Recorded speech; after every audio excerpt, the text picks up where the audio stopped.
Oke, baik. Selamat pagi adik-adik semuanya. Apa kabarnya? Sehat? Sehat, Apa kabarnya? Sehat? Ya, Pak Jun. Oke. Ya, kembali lah ya. Kita akan melakukan perkuliahan pada pagi hari ini dengan mata kuliah manajemen divisi kamar. Nah, karena ini adalah pertemuan pertama, ada beberapa hal yang ingin saya sampaikan untuk mengawali pertemuan kita pada semester ini ya. Oke, sebelum memulai perkuliahan, izinkan saya memperkenalkan diri dulu ya. Mungkin ada yang udah tahu saya, ada juga yang belum ya. Nah, tapi nggak apa-apa. Yang pertama, nama saya Pandey Putu Juniarta. Kalian bisa panggil saya dengan sebutan Pak Jun ya. Saya dosen di Institut Pariwisata dan Bisnis Internasional pada program studi kewirausahaan. Akan tetapi saya mengajar mata kuliah manajemen di divisi kamar yang sesuai dengan bidang keilmuan saya. Oke, saya udah pegang absen di sini ya. Jadi sebelum mulai perkuliahan saya ingin absen terlebih dahulu dan ingin mengenal kalian terlebih dahulu ya, karena ini merupakan pertemuan kita yang pertama. Oke, yang pertama ada yang namanya Bintang. Yang mana Bintang? Bisa sebutkan?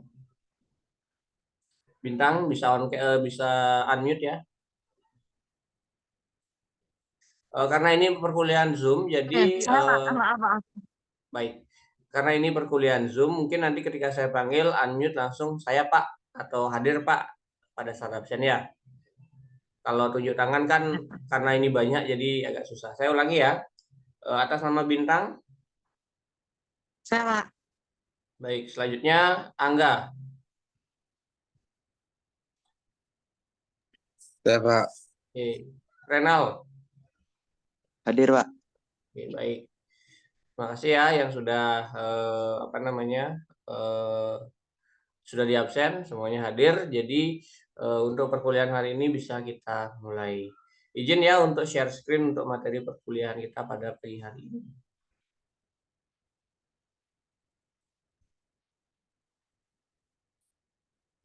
Ya, Pak.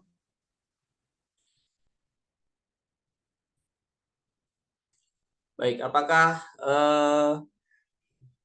materinya sudah terlihat di layar kalian? Sudah, Pak. Baik. Nah, ini adalah mata Belum, kuliah Pak. manajemen divisi kamar. Nah, sesuai dengan RPS yang sudah saya bagikan sebelumnya, ada 16 kali pertemuan yang akan kita jalankan selama satu semester. Ya, dari ke-16 pertemuan itu, setiap pertemuan akan membahas beberapa hal atau satu topik yang kaitannya dengan manajemen divisi kamar. Nah, untuk pertemuan pertama kali ini, yang akan kita bahas adalah operasional kantor depan. Ya, nah mungkin sedikit pembuka atau penyaman persepsi terkait dengan manajemen divisi kamar. Ya, kalau misalnya kita berbicara tentang divisi kamar yang ada di hotel itu dibagi ke dalam dua divisi, yaitu room division dan front office atau housekeeping dan front office.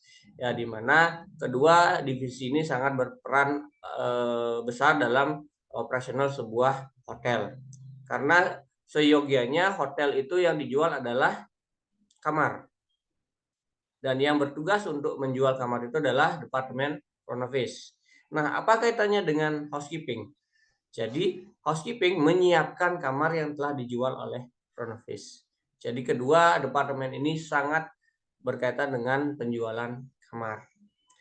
Oke. Oke, ini mungkin perkenalan sedikit dari saya ya. Tadi sudah di awal saya sampaikan tentang siapa saya. Nah, ini mungkin sedikit deskripsi dari saya. Kemudian di sana ada kontak person saya juga. Kalau misalnya dari ketua kelas ada yang ingin ditanyakan atau ingin diskusi atau yang disampaikan, ada nomor telepon yang bisa dihubungi di sana ya. Baik, selanjutnya, nah ini capaian pembelajaran yang akan kita dapatkan setelah pembelajaran ini. Ada 3 capaian pembelajaran yang kita ingin capai setelah pembelajaran ini. Yang pertama, mahasiswa mengetahui terkait dengan fungsi dari front office atau kantor depan itu sendiri di sebuah hotel. Yang kedua, mahasiswa mengetahui struktur organisasi dan tugas dan tanggung jawab dari setiap karyawan yang ada di departemen front office. Dan yang ketiga, mahasiswa mengetahui hubungan antara front office dengan departemen-departemen yang lain yang ada di hotel. Ya, kalau kita bicara departemen di hotel itu bukan hanya front office dan housekeeping saja, tapi banyak juga departemen-departemen lainnya. Nanti kita akan bahas hubungannya. Sampai di sini ada pertanyaan dulu? Lanjut ya. Iya, Baik. Pak. Ya, yang pertama kita akan membahas tentang fungsi dari front office. Nah, secara umum front office itu merupakan center area dari hotel. Ya, center area dari hotel. Kenapa dia dibilang sebagai center area atau center aktivitas dari sebuah hotel? Nah, hal ini dikarenakan setiap aktivitas yang dilakukan oleh tamu maupun karyawan yang ada di hotel itu berpusat di front office. Sebagai contoh yang gampang kalian bisa pahami adalah ketika tamu datang ke hotel, kemudian dia komplain terhadap fasilitas yang ada di hotel, baik itu di kamar, di restoran, ataupun di area hotel, komplainnya kemana? Pasti ke bagian front office. Ya, karena memang mindset dari seorang tamu kalau ada keluhan atau pertanyaan itu datangnya ke front office. Even itu pertanyaan tentang departemen lain atau aktivitas lain selain aktivitas penerimaan tamu. Kemudian front office juga memberikan first impression kepada tamu ketika mereka baru datang. Coba bayangkan ketika misalnya kalian sebagai seorang tamu atau wisatawan sudah bayar mahal-mahal untuk tinggal di hotel, kemudian sampai di hotel, kalian malah diberikan pelayanan yang kurang bagus. Nah, pasti kan kesel, jengkel, dan merasa tidak puas. Saya udah bayar mahal-mahal kok pelayanannya seperti ini. Ya kan, pasti seperti itu. Ya, berbalik halnya ketika kalian sudah datang, kalian sudah pesan kamar dan bayar mahal-mahal dan Maaf, mendapatkan Pak Jun, pelayanan. suaranya. Ya, bagaimana? Ada gangguan?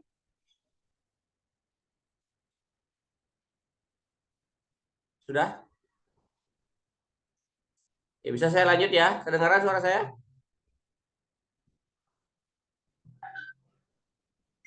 Ya. Oke, saya Gue lanjut ya. juga nggak kedengeran. Sudah? Udah Pak Jun, udah. Ya, baik. Udah Pak Jun. Sudah, Pak. Oke, baik. Kemudian yang saya lanjutkan yang tadi, ketika kalian sudah bayar mahal, kemudian kalian sudah datang ke hotel, kemudian kalian dilayani dengan baik, kalian mendapatkan pelayanan yang baik, pasti akan menimbulkan kesan yang sangat baik juga untuk kalian. Dan itu akan berlanjut ke sampai akhirnya kalian check out dari hotel. Dan nantinya efeknya kalian akan memberitahu teman kalian, saudara kalian, keluarga kalian, oh saya kemarin menginap di hotel ini sangat bagus pelayanannya. Dan itu secara tidak langsung menjadi marketing dari hotel tersebut. Nah, kemudian seperti yang bilang tadi, front office juga menjadi pusat informasi ya terkait dengan hotel. Dan hal-hal yang ada di luar hotel pun kadang-kadang tamu bertanya kepada front office. Jadi itulah kenapa sebabnya front office disebut sebagai center activity dari sebuah hotel. Sampai di sini paham? Baik, saya lanjut. Nah, secara lebih general lagi, fungsi dari front office itu dibagi ke dalam beberapa fungsi. Yang pertama itu adalah fungsi manajemen representatif. Nah, maksudnya di sini adalah front office itu menjadi representatif dari manajemen untuk memberikan pelayanan kepada tamu. Ya, manajemen dalam artian ini adalah GM, front office manager itu sudah diwakilkan oleh front office untuk memberikan pelayanan kepada tamu. Yang kedua, salesperson. Iya benar, sales itu kan menjual. Jadi diharapkan seorang front office itu bisa menjadi penjual atau bisa menjual, dalam hal ini adalah kamar dan event-event yang ada di hotel. Information given seperti yang saya bilang tadi, dia harus bisa memberikan informasi yang akurat kepada tamu. Ya, jadi product knowledge dari housekeeping itu juga harus baik. Diplomatic agent, nah ini juga penghubung dia. Nah, antara misalnya ada tamu yang ingin jalan-jalan atau menyewa kendaraan. Nah, dia nggak tahu nyewanya di mana, dengan siapa. Nah, front office ini bisa menghubungkan dengan guide-guide lokal atau supir-supir lokal atau penyewa kendaraan lokal yang nantinya bisa di diplomatik atau dihubungkan dari si tamu yang ingin meminjam kendaraan sama yang punya kendaraan. Itu maksudnya. Problem solver ya, pemecahan masalah, dia harus bisa memecahkan masalah. Kemudian public relation agent, apalagi front office diharapkan bisa menjadi public relation ya, memberikan citra baik terhadap citra baik dari hotel itu sendiri. Record keeper, nah di front office itu segala jenis pencatatan ada di sana. Jadi data-data tamu bisa dicatat di sana. Ya. Oke, seperti ini kurang lebih gambaran fungsi dari front office itu kalau dilihat secara lebih luas lagi. Ya. Oke, paham kan sampai di sini fungsi dari front office, adik-adik? Paham, Pak Jun. Baik. Ada yang ditanyakan dulu? Masih belum ya? Pak Jun lanjut dulu ya. Yang kedua, nah ini struktur organisasi dari front office. Ya, Pak. Nah, ini Pak Jun ambil salah satu struktur organisasi dari front office yang ada di Hotel Bintang 5. Ya, bisa kalian lihat sangat kompleks sekali ya struktur organisasi yang ada di Hotel Bintang 5. Hal ini bisa dilihat dari beberapa departemen atau section yang ada di front office. Ya, front office sendiri dipimpin oleh seorang front office manager. Yang dimana dibantu oleh seorang asisten front office manager. Nah, kedua orang ini bertugas sebagai manajemen leader. Mereka yang menentukan keputusan, mereka yang akan mengambil keputusan, mereka yang membuat perencanaan apa yang akan dilakukan oleh front office ke depannya. Duty manager itu adalah representatif dari front office manager di area. Front office manager sangat jarang sekali turun ke area, maksudnya ke counter atau bertemu langsung dengan tamu itu jarang sekali kalau tidak ada hal-hal yang sifatnya urgent. Nah, biasanya duty manager inilah yang akan selalu standby di area untuk memantau aktivitas dari staff-staff front office dan keluhan-keluhan atau informasi yang diinginkan oleh tamu itu sendiri. Nah, kemudian pada bagian operasional di bawah itu ada yang namanya concierge dan front office supervisor.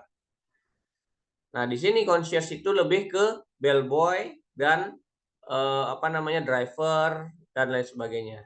Yang kaitannya dengan barang bawaan tamu, kemudian aktivitas penjemputan tamu. Nah, kemudian ada juga front office supervisor membawahi ada yang namanya resepsionis. Ya, resepsionis, kemudian ada kasir, ya, front office kasir di mana front office kasir dan resepsionis ini bertugas untuk menerima kedatangan tamu, kemudian check in check out prosesnya ada di sana. Kemudian ada telepon operator juga yang kaitannya dengan panggilan keluar maupun masuk ke dalam hotel. Kemudian room controller. Nah, disinilah jembatan antara front office dan housekeeping. Ada room controller ini yang tugasnya untuk memastikan bahwa setiap kamar yang akan didatangi atau yang akan diberikan kepada tamu di hari tersebut sudah siap untuk digunakan. Jadi seperti itu ya. Nah, ini struktur organisasi front office. Ada yang tanyakan?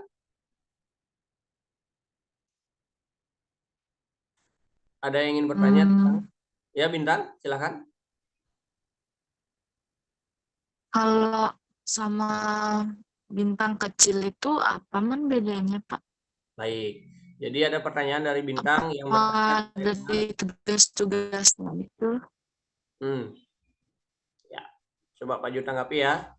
Jadi apa perbedaan antara struktur organisasi front office di hotel bintang besar seperti bintang 5, bintang 4 dengan hotel yang kecil.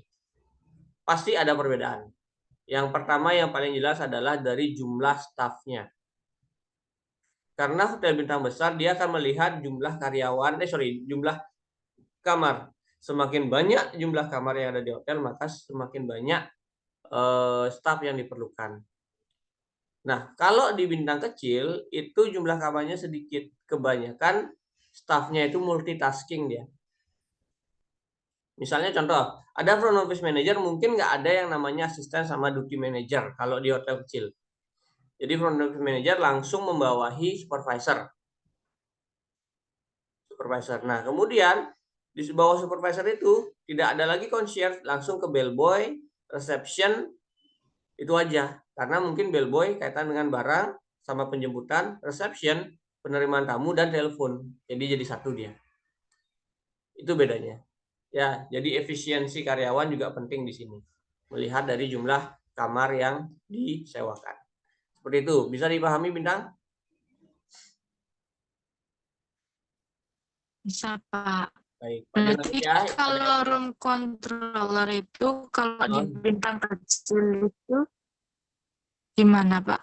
Oh iya, kalau room controller itu nggak ada. Kalau room controller yang di 5 star itu tuh kalau di bintang kecil itu nggak ada dia, nggak ada. Karena sudah diambil berarti langsung ke front office ya kalau yang di bintang sudah kecil. diambil langsung oleh front office supervisor atau receptionnya. Jadi seperti itu. Sudah dimultitaskingkan ke sana. Oke. Sudah, Bintang? Baik, Pak. Terima kasih. Baik, terima kasih. Saya lanjut sedikit ya. Sudah, Pak. Ya, kemudian ada relationship atau hubungan. Nah, setiap departemen di hotel itu mempunyai hubungan dengan departemen yang lainnya. Ya, salah satunya front office. Jadi front office itu punya hubungan dengan housekeeping, dengan FB, departemen, sales, marketing, engineering, dan lain sebagainya. Nah, salah satu contohnya, di housekeeping, dia berhubungan saat check-in, check-out, room status, room change, extra bed. Nah, maksudnya apa? Ketika check-in, petugas front office akan meminta informasi dari housekeeping terkait dengan apakah kamar itu sudah siap apa belum. Karena kita petugas front office tidak bisa langsung ke kamar untuk melihat progres apakah kamar itu sudah siap apa belum. Saat check out juga. Saat check out itu memastikan bahwa di kamar itu tidak ada barang tamu yang ketinggalan atau barang hotel yang hilang. Nggak boleh. Room status. Nah, mengetahui status-status kamar, apakah ada kamar yang kosong, apakah ada kamar yang rusak atau kamar apa sehingga bisa dialokasikan untuk penjualan kamar dan seterusnya. Ya, dengan food and beverage. Ya, dia bertugas untuk atau hubungannya adalah kaitannya dengan breakfast. Jadi petugas food and beverage akan meminta data kepada front office terkait berapa saja sih tamu yang akan breakfast setiap paginya. Kemudian memberikan welcome drink kepada saat tamu yang tiba untuk check-in dan seterusnya. Sales marketing juga sama. Dia memiliki hubungan untuk pemesanan kamar, memberikan paket-paket paket-paket menginap, kemudian penawaran spesial lainnya. Nah, kalau engineering, ya ini pasti kaitannya dengan kaitannya dengan electrical facility atau maintenance. Misalnya ada kerusakan di AC, kerusakan itu walaupun yang yang membenarkan itu adalah engineering, tapi kadang-kadang tamunya akan memberikan informasi kepada front office untuk disampaikan kepada engineering seperti itu ya. Dan seterusnya sampai di security. Oke ya, jadi ini kurang lebih bagan. Jadi setiap departemen itu dengan front office itu pasti punya hubungan. Ya, kembali lagi ke materi pertama. Front office adalah sentra aktivitas dari sebuah hotel. Nah, inilah maksudnya. Bukan dari tamu saja, dari departemen lain pun dia punya hubungan dengan front office. Ya, jadi itu ya. Oke, jadi demikian materi yang bisa Pak Jo sampaikan pada pertemuan pertama kali ini. Ada yang ingin ditanyakan dulu? Ya, Pak, cukup segitu. Oke, cukup sekian ya. Baik. Untuk pertemuan berikutnya kita akan membahas tentang operasional di housekeeping. Ya, operasional di housekeeping. Kemudian tugas untuk kalian silakan dicatat bahwa minggu depan silakan kalian cari hubungan antara housekeeping dengan departemen lain yang ada di hotel. Kalau sekarang kita sudah bahas hubungan front office dengan departemen lain di hotel, minggu depan sebelum saya bahas, kalian silakan cari dulu apa hubungan dari departemen housekeeping dengan departemen lain yang ada di hotel. Paham kan tugasnya? Baik, Pak. Baik. Pak Jo. Paham. Baik, terima kasih atas atensinya di pertemuan pertama kali ini. Semoga materi yang saya sampaikan bisa bermanfaat untuk kalian. Sampai ketemu lagi minggu depan dan selamat pagi. Selamat pagi, Pak. Terima kasih, Terima Pak. kasih. Pagi. Bisa